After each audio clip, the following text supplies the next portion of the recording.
Bienvenidos amigos y amigas a un programa más de Huellas y Retratos. En esta ocasión les tengo un importante personaje. Nació el julio de 1934 en Chone, Manabí. Fue teniente general de la Fuerza Aérea Ecuatoriana y jefe del Comando Conjunto de las Fuerzas Armadas del Ecuador. Con ustedes hoy en Huellas y Retratos, el general Fran Enrique Vargas Pasos. Le vamos a dar la más cordial bienvenida. Muchísimas gracias. Tener una entrevista de esta naturaleza con una periodista manabita y recordar posiblemente muchos espacios de mi vida, para mí es muy grato, que ya tengo 88 años. 88 años bien conservados. ¿Cómo fue su infancia, general Fran Vargas Pasos? ¿Cuáles son esos momentos que más añora de aquel tiempo?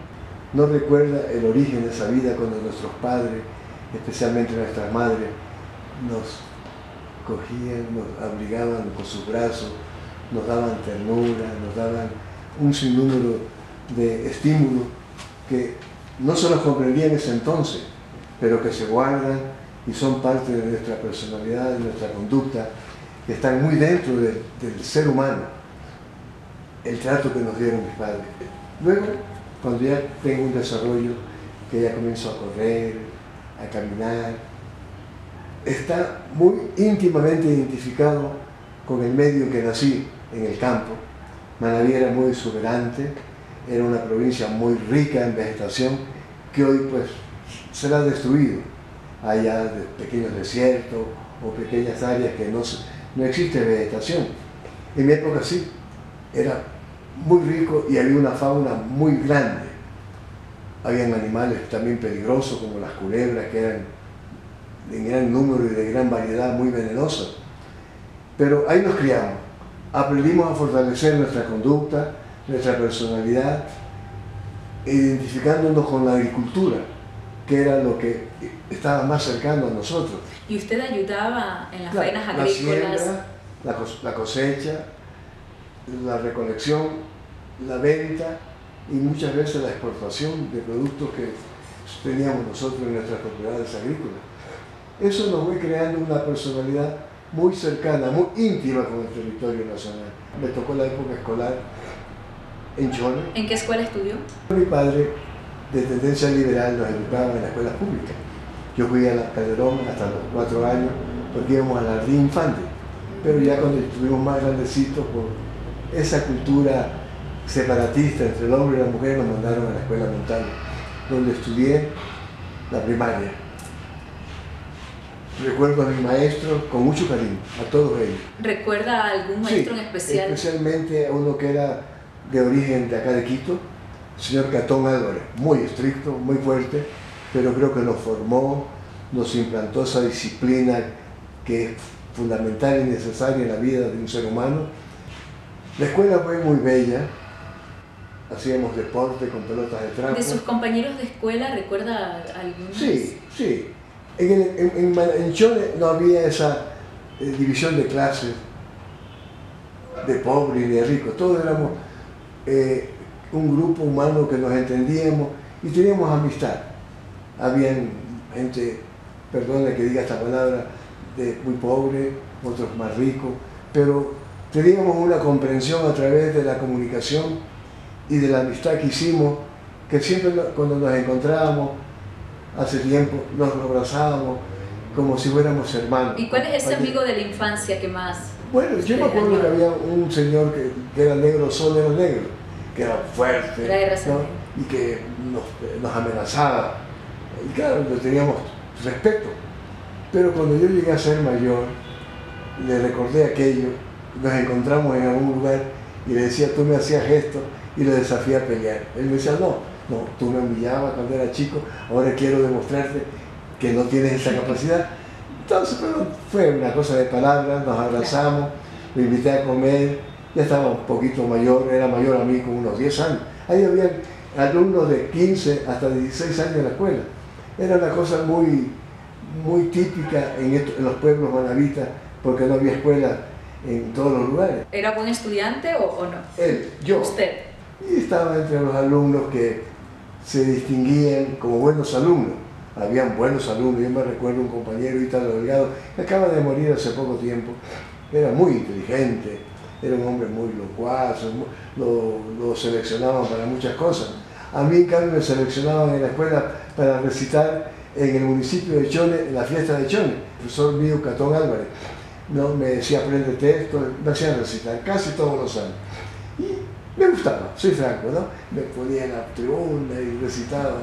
Y el pueblo frente al parque te aplaudía y tú te sentías muy halagado. Claro, y entonces cogí amor por la poesía, toda la vida. Comencé a aprender poesía ya sociales, más fuerte, de que se hablaba de la madre, del padre. Mis amigos a veces, te lo digo, era el que raspaba la bola de hielo, que de Antonio se llamaba, don Ignacio, que de las bolas de hielo, y así por el estilo. Y quiero hacer un paréntesis, cuando yo llegué a ser general, comandante de la base de Taula, de aviones jet, los invité, ¿no? Y los hice volar en avión a dos de ellos. ¿Y cómo se sintieron? Había un Nariño que tenía era labio leporino, hablaba con dificultad. Éramos como mi hermano, éramos amigos íntimos. No había esa discriminación por ser Nariño, muy pobre, y yo quizás con mayor comodidad. No, era la sensibilidad humana que nos unía. Y cuando había las fiestas en mi casa, de mis santos, mis cumpleaños, eran los primeros invitados. Mi familia nos aceptaba con mucho respeto. Había mucha Ahí me eduqué. Mucha humildad. Y esa educación, sí, mucha humildad, qué buena expresión. La humildad es una de las realidades más importantes en el ser humano, porque te aísla del egoísmo, de los intereses que no corresponden, sino que te llena de una comprensión a base de esa sensibilidad humilde de que respetes al ser humano. Sus padres fueron el coronel Luis Vargas Yepes y doña Ida Pasos de Vargas, general. Tuvieron 12 hijos dentro del matrimonio. ¿Qué es lo que más recuerda de sus padres? Mi padre murió cuando yo tenía 9 años. Mi mamá ya era general de la República, ¿no? Retirado inclusive, cuando ella murió. Lo que más recuerda a uno de los padres son esos momentos de ternura,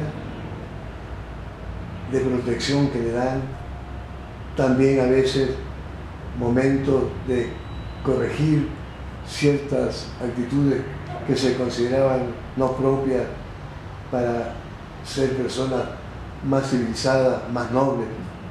Mi padre era un gran educador, muy estricto porque su carrera militar, que no permitió que ninguno de la familia Vargas Pasos, los hijos, fumaran o hemos sido tomadores. Nunca de eso. Nos enseñó a respetar al prójimo. Cuando murió mi papá, nos quedamos en una situación económica muy débil, donde en ese momento aprendí las dos monedas de la cara de la vida. La comodidad bastante alta y por las limitaciones bastante, en la que no lo tomo como, no la recuerdo con tristeza, no. Hoy día los evalúo en una manera muy importante, porque me enseñó a reconocer la realidad de la vida. Tuve que trabajar de joven, de niño. Hice muchas tareas que no me las vas a... No Empezó tanto. allí. Cuando vine a Quito, ya a los 14 años, trabajé en salones, repartía correspondencia, limpiaba jardines de casa, limpiaba casa, y que yo lo sabía hacer muy bien y me pagaban muy bien. Me sirvió para educar. Hasta los 15 años que ingresé al Colegio Militar Eloy Alfaro. ¿Qué tal la relación con sus hermanos hasta ahora? ¿De niño cómo Bueno, eran? La relación entre nosotros siempre fue de mucho respeto. Antiguamente el hermano mayor era una autoridad que te corregía. ¿Qué número era usted de los hermanos? Es. Como el octavo o algo así, ¿no? Sí, a ver, déjame, no. Sí, el sexto. El sexto. En la mitad, sí. ¿Entre hombres y mujeres? ¿Cuántas Sí. mujeres, cuántos varones? Eran 6-6. ¿No? 6-6. Justo ahí lo... Pero uno murió muy pequeño. Le dieron un medicamento, se había enfermado de una gripe.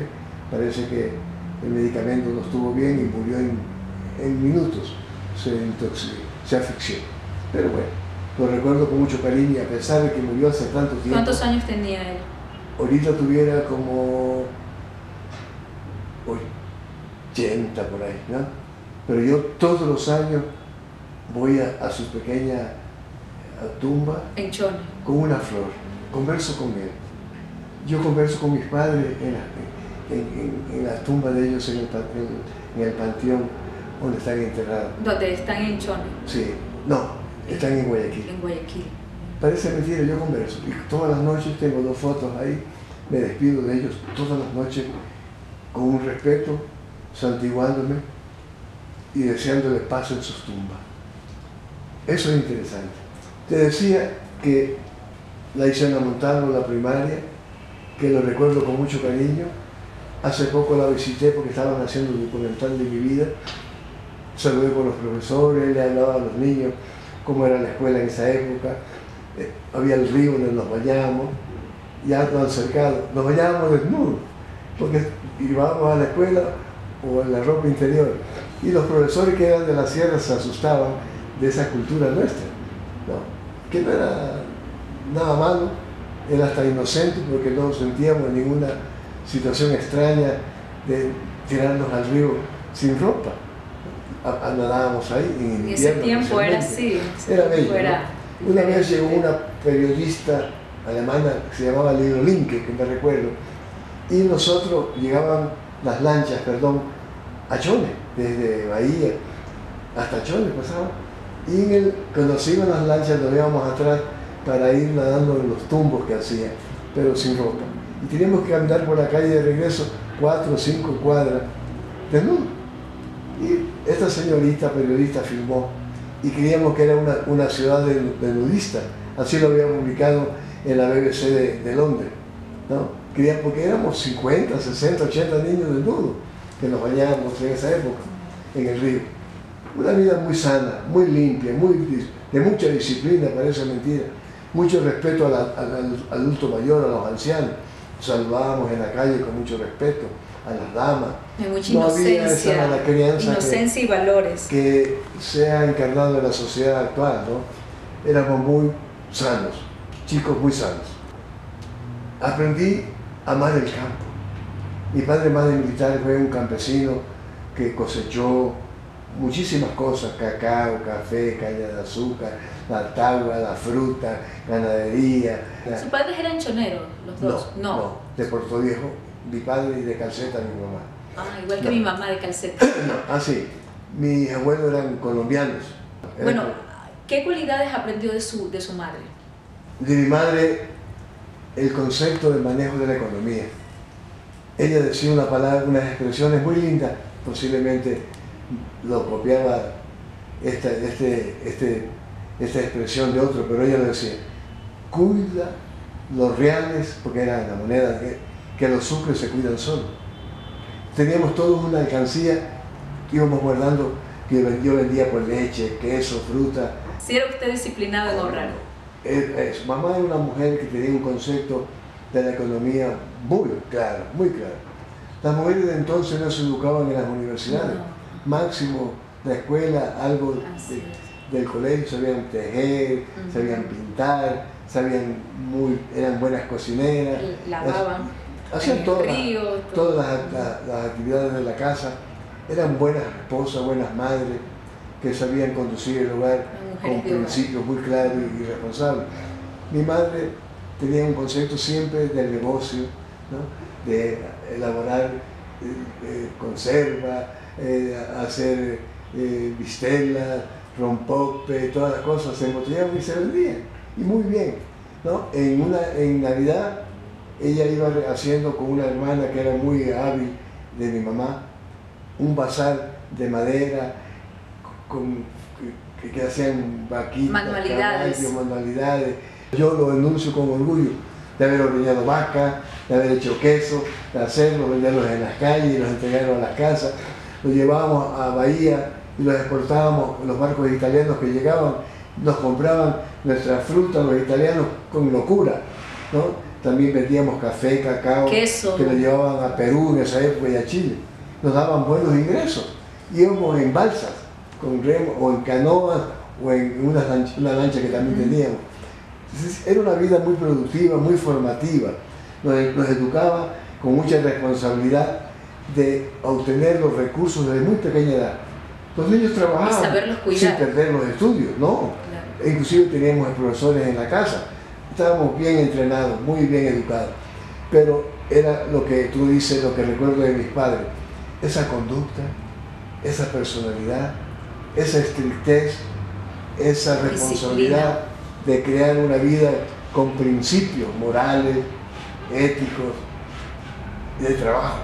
Su ascendencia genealógica, ¿de dónde vienen? Tengo ahí un estudio que me hizo hacer en los Estados Unidos a través de la saliva que te hacen, y no sé qué veracidad tendrá, te hacen unos 4 siglos, ¿no? Tengo de africano, de asiático, de europeo, de judío, y la parte final de colombiano y manabita.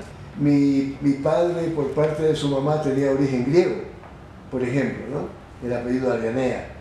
Mira, aquí tengo un dato que dice que Luis Vargas Yepes fue coronel del general Eloy Alfaro Delgado, el abuelo de los Vargas Pasos, y se llamó Antonio Vargas Yepes y era primo del esmeraldeño Luis Vargas Torres, que en su nombre hay una universidad también de Esmeraldas, llamada así. No eran primos, eran parientes. Eran parientes. Sí, no primos. No. Ellos vinieron de Colombia, como mis abuelos también. Ellos vinieron de Cali y de Medellín. O sea, su papá fue coronel del general Eloy Alfaro. No, hasta ahí llegó al grado de teniente o capitán. Teniente. No, él ya después siguió la carrera militar y llegó hasta ese grado, pero ya no, pero sí con la doctrina ideológica del liberalismo, eso sí, hasta su muerte. ¿A los cuántos años se casó? Bueno, a veces no me gusta hablar de este tema porque hay que entender la educación de entonces, especialmente en Manabí, que había, no libertinaje, pero había una cultura del amor muy distinta y posiblemente hoy día mal calificada, de haber tenido varias novias, en el buen sentido de la palabra, en la que se tuvo familia. Pero tuve 10 hijos. Tengo 34 nietos y 5 bisnietos. 10 hijos de la misma... En varias relaciones, que no lo creo que sea pecado ni malo. El amor es un sentimiento tan profundo y el más bello que te acerca a la pareja por su belleza, por sus cualidades o por otras circunstancias que son positivas, ¿no? El tener una compañera y que muchas veces se rompe por la falta de experiencia o educación en esa materia. Somos muy ignorantes en la relación hogar en el país. Aquí hay una cantidad de divorcios tremenda que ha perjudicado a esa realidad social de hijos sin padres, sin madre, y la situación económica también, que se marchan del país. ¿Cuántos miles de hogares quedaron solos porque sus padres se vuelvan a conseguir trabajo fuera del país? El Ecuador exportó esclavos en la época de cuando hubo la época de Maguad, creo que fue, que más de 2 millones de ecuatorianos salieron del país a mendigar trabajo. Por el feriado bancario y todo. Tenemos que reconocer los ecuatorianos a aquellos seres humanos que abandonaron la tierra. Hoy son los que más aportan a la economía del país, mandan 3.000 hasta 4.000 millones todos los años, posiblemente no cumpliendo con las necesidades básicas y fundamentales allá, pero mandan al país, que es un motivo de un estudio para ver cómo se podría activar aquello en un concepto de industrialización, de compra de acciones, de empresas aquí, y que vendría más dinero para el beneficio del Ecuador. ¿Sus 10 hijos, algunos ejerció también la carrera militar? Sí, tuve 4 hijos que ingresaron a la vida militar. 2 a la aviación y 1 al ejército, 3 al ejército. El uno llegó a ser coronel del ejército, se retiró. El otro se retiró de teniente de navío y el otro se retiró también de un grado muy inferior, ¿no? por razones que no es necesario nombrarla, no porque le faltó vocación, sino que hubieron, en el país hubieron cosas muy complejas, como la guerra con el vecino Perú, en la que ellos la entendieron que se había perjudicado al Ecuador y que su servicio en las Fuerzas Armadas ya no tenía importancia. Claro, esto no hay que analizarlo así nomás simplemente, pero le escuché a uno de ellos que me dijo: no, papá, yo no estoy de acuerdo con lo que ha sucedido, yo me retiro. Yo respeté su decisión y mis hijas pues, se casaron, algunas se divorciaron también, pero han tenido una vida propia, con mucha responsabilidad, han criado bien a sus hijos y a sus nietos, en la que han incrementado a la familia de una manera muy amplia. ¿Cuántos nietos me dijo que tenía? 34 nietos, 5 bisnietos. 5 bisnietos. Sí, eso, ¿También llevan algunos sus nombres, Fran? Sí, algunos llevan mi nombre. Ellos, algunos son canadienses, otros son americanos. Se fueron a vivir hace muchos años mis hijos, y esa descendencia no es ecuatoriana, son de otras nacionalidades. Pero ellos tienen un gran recuerdo y cariño del país, casi todos los años vienen a visitar. General, en sus inicios de bachillerato usted estudió en el Colegio Nacional Olmedo de Portoviejo. Sí. En ese entonces, no sé si me equivoco, usted me dirá, usted vivió en una casa de una tía en Portoviejo, en la calle Rocafuerte y 10 de agosto. Tengo por ahí ese dato porque un amigo cercano suyo me lo contó. Sí. Recuérdenos esa época, cómo fue en sus inicios del Colegio Olmedo, lo que más recuerda y de la calle por donde vivió. Se llamaba Miguel Mercedes, hermana de mi padre. Era un pequeño chalet cerca del Colegio Olmedo, a una cuadra. Fue una vida muy interesante en la formación de mi persona, porque estaba solo. De los 11 años yo hacía todas las necesidades que tenía que cumplir: arreglar mi ropa, preparar a veces mi comida, inclusive trabajar, ¿no? Para poder tener un ingreso más para educar. Eso es una vida muy difícil que fue de adaptación de lo que te contaba antes, de la gran comunidad a una limitación, pero me sirvió de una manera profunda para educarme, ¿no? Aprendí lo que era el trabajo, economizar, tener pues poca ropa, poco calzado. ¿Y de esa calle qué recuerda ahí, de la Rocafuerte y 10 de agosto? Muchísimo. Las amistades que hacía. Jugar con la pelota de trapo, hecha con las medias viejas, con todos esos chicos. Nos peleábamos, pero al momento nos abrazábamos. No había venganza, no había odio, sino alteraciones momentáneas, pero esa amistad se iba fortaleciendo más. ¿Del Colegio Olmedo? Del Olmedo, con mucho cariño. Era un colegio para mí, el mejor colegio en Manaví en esa época. Buenos profesores, nos educaron, nos enseñaron, y tuve las bases necesarias para continuar mis estudios aquí en la ciudad de Quito. ¿Y de amigos de ese entonces en el colegio? Muchísimo. Han muerto la mayoría, pocos, creo que 2 o 3 han quedado, que no lo hemos visto por situaciones propias de la realidad de la vida, pero nos recordamos siempre.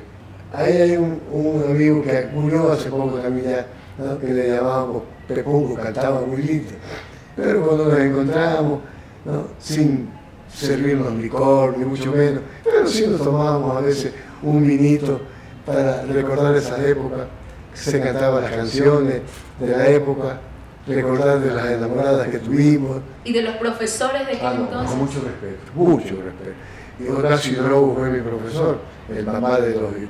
Horacio Hidrobo Velázquez. Velázquez, sí. El hombre y un río. Un hombre increíble, ¿no? Había don Simón, don Bolívar Ávila, que era el rector, doña Mercedes Ávila, que era profesora de castellano, muy estricta, le teníamos un respeto increíble. Había muchos profesores, un señor Pereira, un señor que era Beir, que era inspector, eran severos, pero no se habían tratado. Era una educación rígida, pero había una comprensión de lo que era la educación.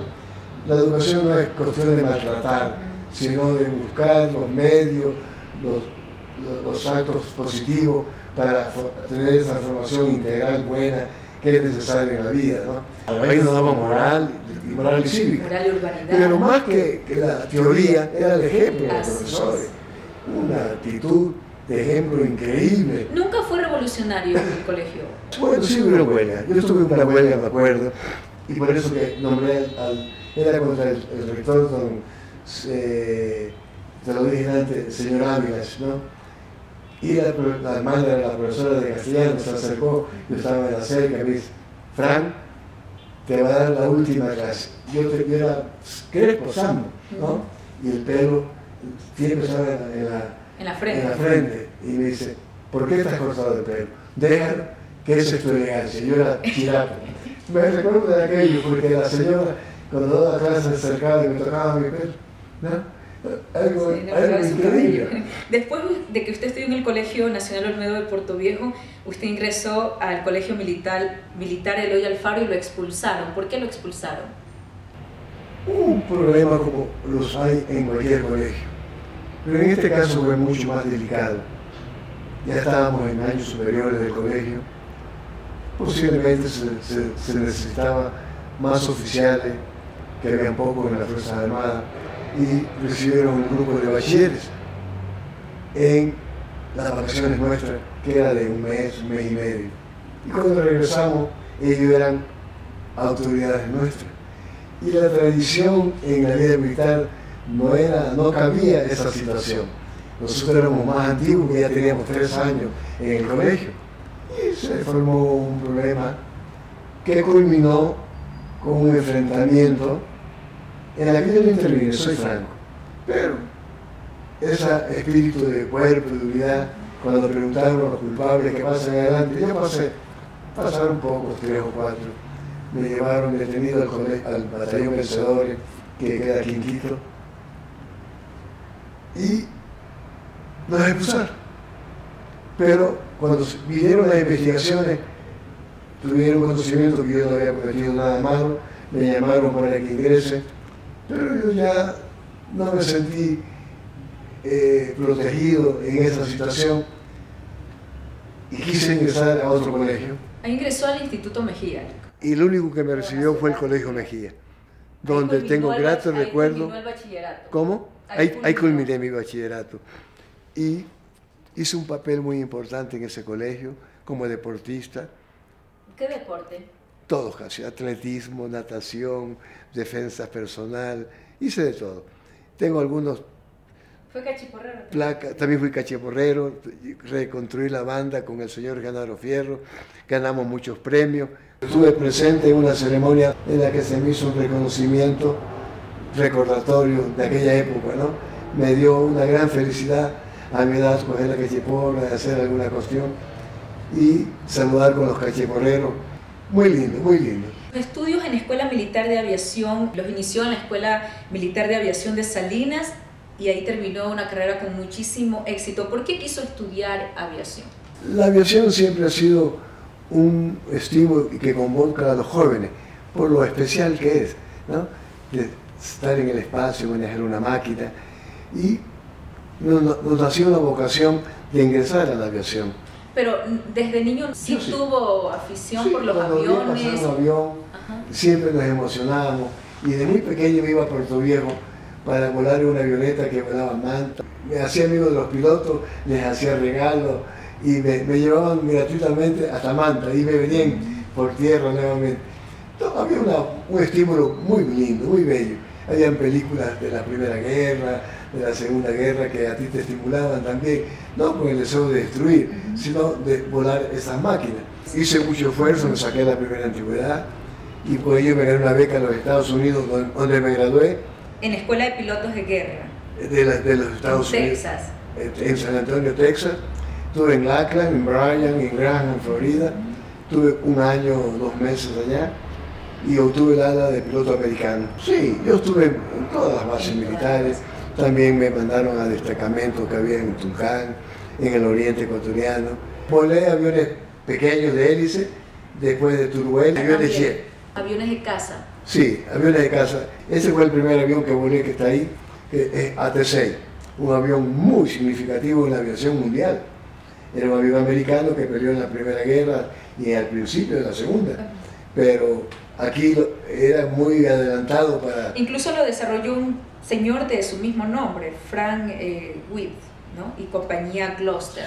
¿Cómo? Frank Whip, tengo aquí el dato, fue desarrollado ese avión tipo caza por el señor que lleva su mismo nombre. La verdad que no Frank lo Whip. recuerdo. Tengo el dato aquí.